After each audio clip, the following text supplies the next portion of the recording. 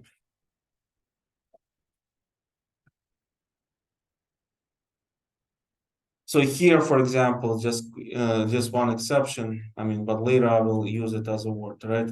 So each square is just 1 byte.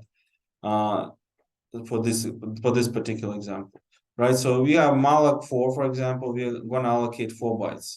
Then we're gonna, let's say, allocate 5 bytes, right? So then we're gonna allocate 6 bytes. So that's how we take space from heap, right? So we first allocate 4 bytes, 5 bytes, 6 bytes. Then, you know, at some point you decided to free P2. Now you have this hole, right, between P1 and P3. So that's free space between them.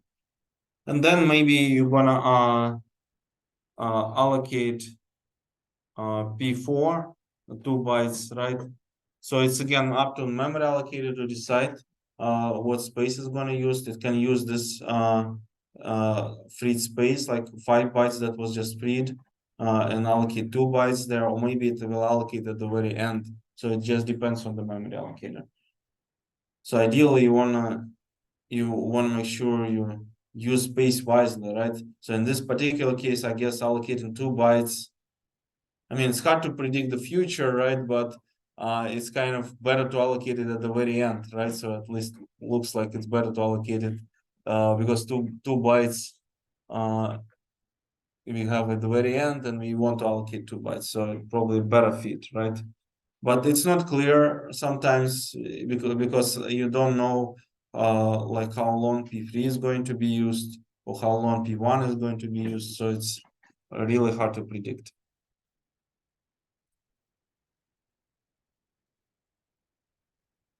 Okay, so remember that there is some constraints that we have in the program. So we can issue arbitrary sequence of malloc and free requests. And you know, so just any number that we want. And it's really hard again to predict, and it's really hard to tell how many mallocs I'm gonna have, because I may have some recursive calls, I may have some other function calls. There is no way to determine and compile them. So and free request must be the malloc block. So you cannot just call free for some arbitrary pointer. It has to be called for the memory block that was allocated for malloc. So what are the constraints? So those are constraints for the applications. So what are the constraints for allocators? So for malloc, right? So for malloc and libc. So we cannot control number or size of allocated blocks, clearly, right? So we cannot like whatever we pass to size t, we cannot say to the user, yeah, maybe you want to allocate a little smaller, like block larger, right? So we don't have that way to negotiate with the user. So whatever size we have to allocate. So then we must respond immediately to malloc request. So we cannot reorder or buffer request. So it's not like I'm calling a malloc and then I'll tell user, please wait, I will allocate a little bit later, right? Like once you issue a sufficient number of malloc calls. No, I mean, I have to immediately return the void pointer that can be used by the user. So that's one condition, right? So we must allocate blocks from free memory.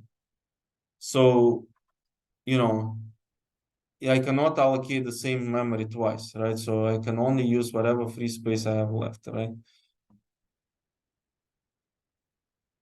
So I can only manipulate and modify free memory. So by the way, this is also means that I cannot move anything. If let's say later on I realize that, probably it would be better to allocate these 2 bytes at the tail rather than the middle. It's it's too late. I cannot really move these 2 bytes. Once I return the pointer to the user, I cannot move that block. Okay, go ahead. So garbage collectors do compact memory though. Yes. So how is that different than the type of allocator that we're talking about here? Well, here this manual memory reclamation, right? So the user cannot. So the reason why we cannot move it is because the user has already a specific pointer, right? And the way that C works, it cannot just magically change this pointer to something else, because the user can potentially save it. Let's say the user, very unlikely, but who knows, right? You see the standard doesn't prohibit it.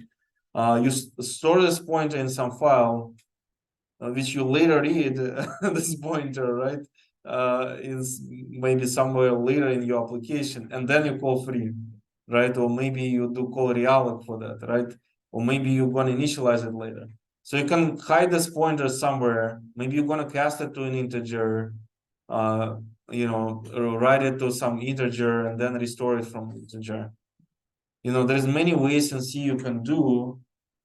It probably is not a good idea to do that, right? But C doesn't prohibit that, technically speaking. As long as you cast pointer to the integer of the right size, that's fine, right? So as long as you cast 8-byte pointer to 8-byte integer at the very least, so that should be supported.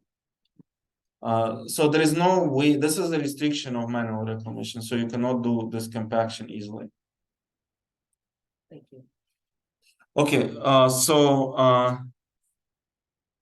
we also masked align blocks so that they satisfy all alignment requirements. So that is what we talked about, right? So malloc has to have 16-byte for x86 64. Well, at least on Linux, right? So Windows may have slightly different requirements, but and that means that the void star pointer that's going to be returned, that has to be aligned.